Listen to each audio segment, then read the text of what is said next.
I'll just leave you to talk us through your thoughts of the game, and what your predictions were going into the game, how you thought the game planned out. Yeah, no, going into the game, because remember, the word I used was nervous, innit? And that was credit, because I have massive respect for Man City, the club, the players, the manager. So yes, they're not in the best of times, but as a collective, they're good enough to turn up on a day and win a game, right?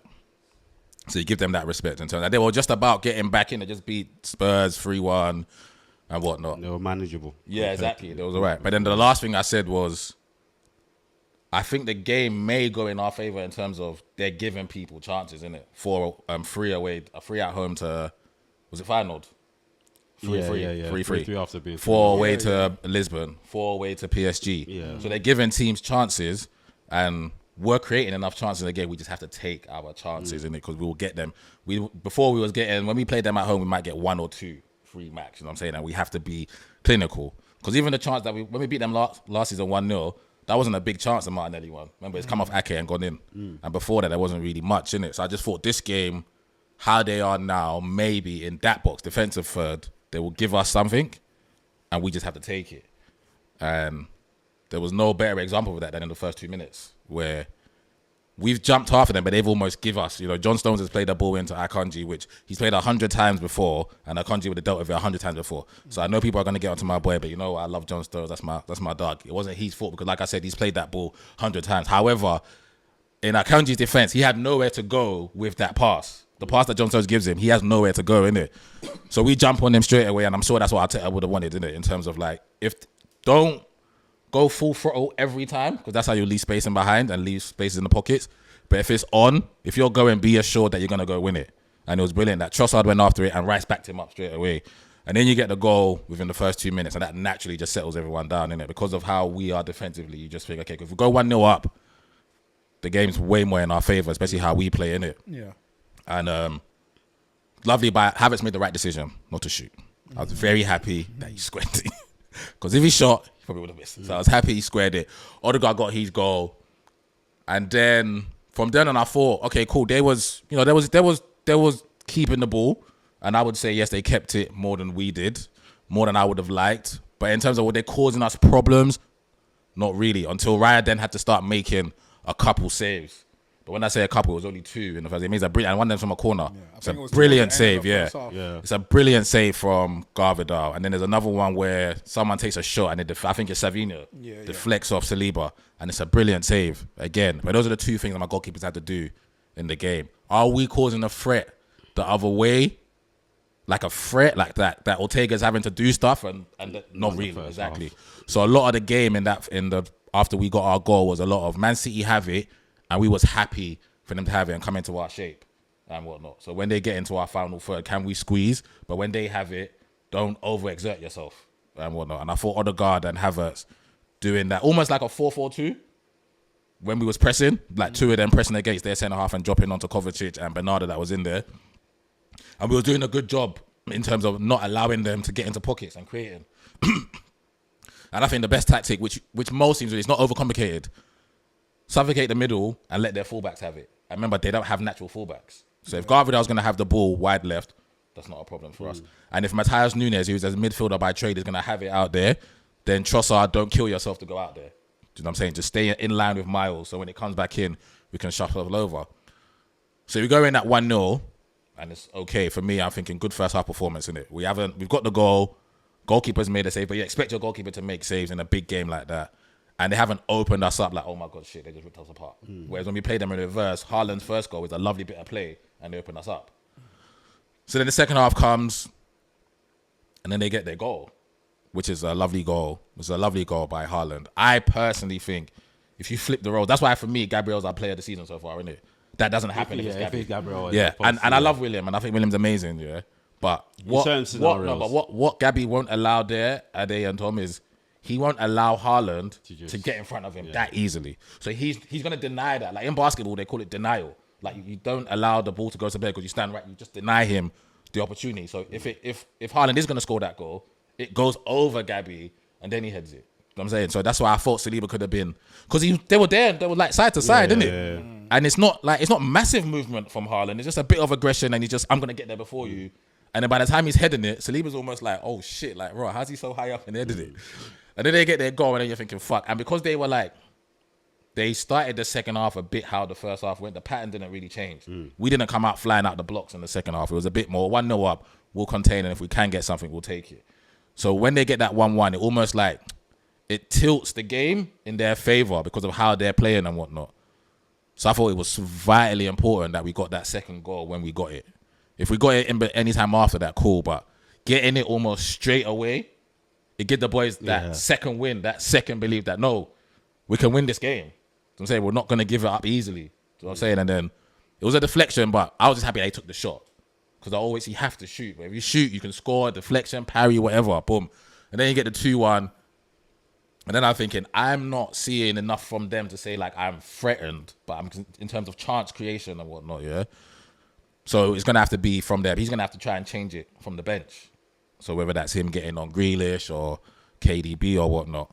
But for us, we just got to continue doing what we're doing. And I do think the boys went up another gear after that second goal. I do think that 2-1 give the boys on the pitch. I don't think Mikel had to say anything to them. I think the fans got up as well. Yeah. And the boys naturally just, like, you know when you just get bigger on the game of football, you puff your chest out and you just feel like they're there for the taking, boys. You know, and I'm sure Odegaard and Rice and Gabriel, the leaders in the team, would have said, boys, come on, this is where we step on. And boy, did we step on. We went from second to fifth gear out of nowhere and whatnot. And the third goal, who gets the third goal, boys? There's so many goals I forgot. Miles gets the third goal. Miles gets the third and goal. the reason why I love that goal, is in the first half we was trying to keep it, but there was nothing like incisive, like, okay, you're here now, Rice or Partey or whatnot. Yeah, Partey's good at doing that. It's gonna go wide, but I'm gonna cut it inside into the space. And I never really see Rice play that wrap round the corner like into someone running onto it. Do you know what I'm saying? So that Rice doing that was just like, now you open it up because now we're in on goal. But if you keep going side to side to side, we're recycling it, but we're not dangerous. There's nothing. It has to go into the pockets because once you get into the pockets, the defender has to say, okay, I'm gonna come or I'm not gonna come. And then Miles going into there, you're not expecting the left back to go in there and whatnot. So he goes in there. Miles, brilliant finish by Miles, and the celebration. 2 seconds. Doing Haaland's celebration. And the irony is, because remember when they had the fight last season, Haaland says, who the fuck is this? And Miles has been sensational this season for me. I hold Ethan in high regard, but I've said on the pod as well, I think Miles is equally just as good. I think they are both superb talents. And then it's 3-1. And then it's 3-1. That's the only time I celebrate. I didn't celebrate the first goal. I didn't celebrate the second goal. I didn't celebrate until it was 3-1. Because when it was 3-1 for me, it was just like, with like, I think it was 65 minutes or something. And I thought 3-1. And you know me, I'm a bit of a pessimist when I'm watching my team, even though I like to be positive. I think, can they score 2 goals in the figure? I'm thinking, nah, man, like, it's Willie and them man back there. And Thomas Partey's having the game of his life in the middle of the park. And then we get the 4th goal, which is a beautiful breakaway. And it's a beautiful breakaway. Thomas gets it, lovely pass into it's Martinelli running away in it, because I think before that Martinelli had a chance to make it 4-1, but I think the pass on Rice pushes him out too wide. So then we get that, and then I know for a fact that throughout that whole game, after Kai missed that chance, I purposely didn't speak about it here, but when Kai, after that chance that Kai missed in the second half, I did your striker, I know for a fact that his whole brain was saying, please God, just give me one more. Please God, just give me one more chance. If I get another chance, I'm putting it away. And the way he finished it felt like someone that was like, when I get this next chance, I ain't making no mistake. It's going in. Do you know what I'm saying? And it was a beautiful, because he ran his socks off like he does all day. And then the 5th goal is just, before he shot, I told my dad that this is a goal. Because that left foot cut in is automatic for Ethan, isn't it? And there was a big hole in that side. That side of the goal had been chopping. The switch, and the thing is, because at 4-1 we're doing the Olays and we're keeping it. It was keeping it on this side, isolating them, and they've all come over this side. So the switch was always on for Ethan, and I'm happy that Deck found it. You know what I'm saying? Because Deck normally, our only critique of Deck is a bit safe sometimes, isn't it? But I thought today was a bit more expansive in his passing, isn't it? And then, like I said, when Ethan gets it, it's the cherry on the cake that the 2 boys from Haaland score in a game that is. It's an emphatic victory, it's an emphatic result. Was it a 5-star performance in terms of attacking wise?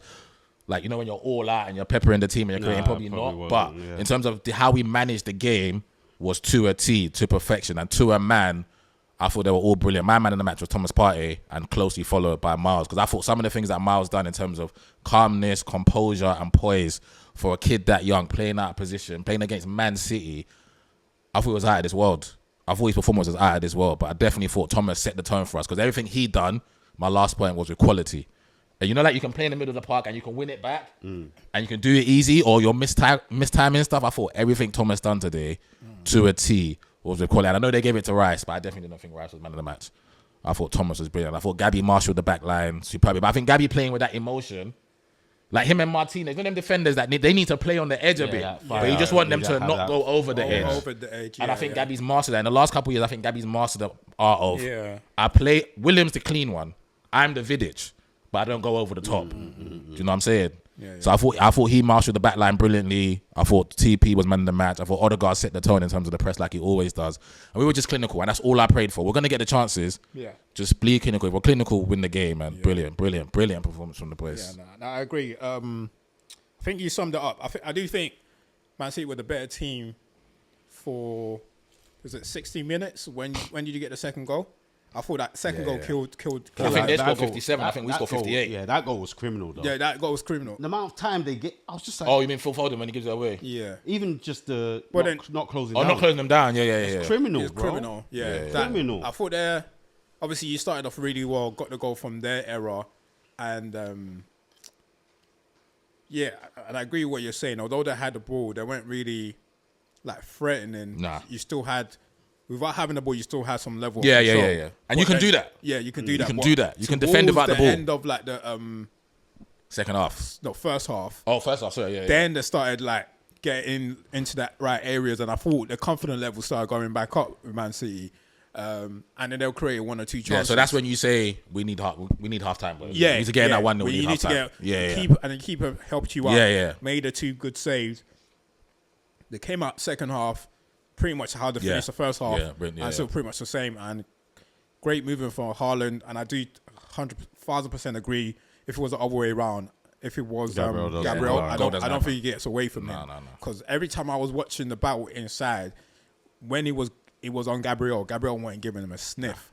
It was like a man possessed. Like it was pretty in his head thinking, "You are not getting anything from me." That's the ball in my head when I was looking last game. But then Phil Foden had. When it was 1-1, Phil Foden had a bad 2-3 minutes, bro. Yeah. It was so shocking. He gave it to us a lot. It was so shocking, and I just didn't understand what was going through. And you know the worst thing about it is you're already doing bad, but he kept on going and asking for the ball. Yeah, but that's that type of player, though, isn't it? And you're still giving it away. Yeah. And I'm sure that was a factor in the reason why Pep took him off. He had to take him off. He had to take him off because you're not only having a stinker for that 2-3 minutes, but you're still asking the defenders for the ball and going to give it away. It was that bad. And I think that game killed them because it's not the fact that they scored a goal. It's the fact that you guys now know there's so much mistake in there. And I think that now gave your players the confidence like, why are we even stepping back? Confidence is a dangerous thing. Why are we even stepping back from them? Like, we try to give them the credit that they deserve. Yeah, give them the respect that they deserve. We give them the respect that they deserve. But these guys are panicking at the back. And then straight after that, even when it was 3-4, you didn't let them out. You didn't let them out, You just didn't let them out. It was like a team possessed, and that's the aggressiveness that I've been looking for in Arsenal all season. Because it's funny that we talked about it on this pod, Thierry was on Sky Sports, and he'd say the same thing. They were saying, Thierry, what do you think was missing? And pretty much what we were talking about how they're not the same aggressive self. And I think what Thierry's reason behind it is saying it was that league that you lost to City. You say losing that league to City done a lot. It's done a lot to the team. It's like before Arsenal were just aggressive, all out attacking. We play to win. And you were saying you guys were playing to win. Yeah. But now, it's as if you're not more worried about the threats from the opponents, where rather than you going to win and attacking, you know what I'm saying, but you're now more worried about their threats. And thinking that's probably what the difference is. And if you don't win it, that's where the mindset can be played to win, or the mindset can be played not to lose. Exactly. And those are two different mindsets. And it's saying that's